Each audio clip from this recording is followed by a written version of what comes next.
দৰ্শক আকৌ পুনৰবাৰ মোৰ চেনেলটোলৈ আপোনালোক সকলোকে স্বাগতম জনাইছোঁ। আশা কৰোঁ আপোনালোক সকলোৱে ভালে আছে।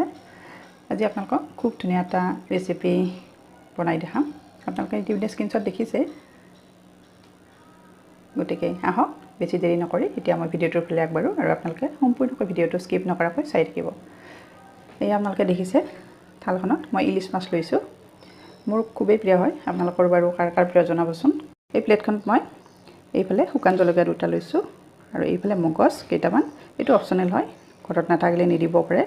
নহৰু অকণমান সৰহকৈ দিছোঁ, আদা, কেঁচা জলকীয়া আৰু এইফালে সৰু চাইজৰ এটা পিঁয়াজ দিছোঁ। পিঁয়াজটো অপচনেল হয়, নিদিব পাৰে। আৰু এইফালে মই আজি সৰিয়হ তিয়াই থোৱা নাই, সৰিয়হ পাউডাৰ দিম এয়া 1 চামুচ। আৰু এইফালে মান ধনিয়াৰ পাত লৈছোঁ। পাউডাৰখিনি মই ইয়াতে একেলগে দি দিছোঁ, তেতিয়া পেষ্টটো খুব ধুনীয়া হয়। আৰু এখিলা ইয়াতে দি দিছোঁ পাতখিলা আৰু অকণমান পানী দি দিছোঁ। আৰু এতিয়া ইয়াতে নিমখটো দি দিম। আৰু এইফালে মই পেনখন উঠাই দিছোঁ।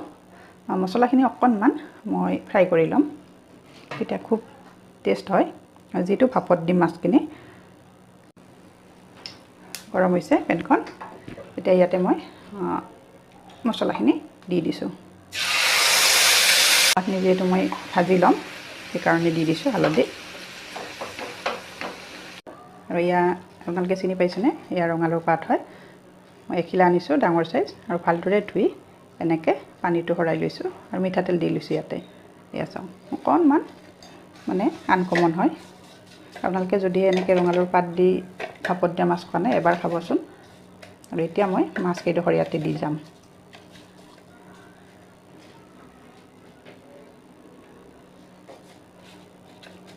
এনেকৈ গোটেইখিনি মাছ দি মই মাছখিনি ইয়াতে ল'লোঁ।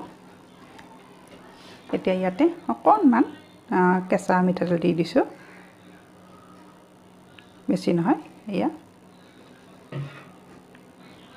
আৰু এতিয়া মই এই মছলাখিনি ইয়াতে দি যাম। কেঁচা ধনিয়াৰ পাত দি দিছোঁ।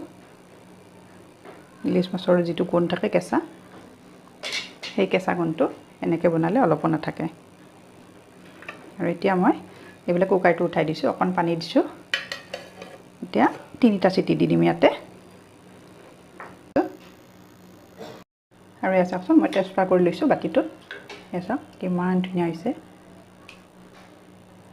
কিমান ধুনীয়াকৈ সিজি গৈছে। এয়া চাওক।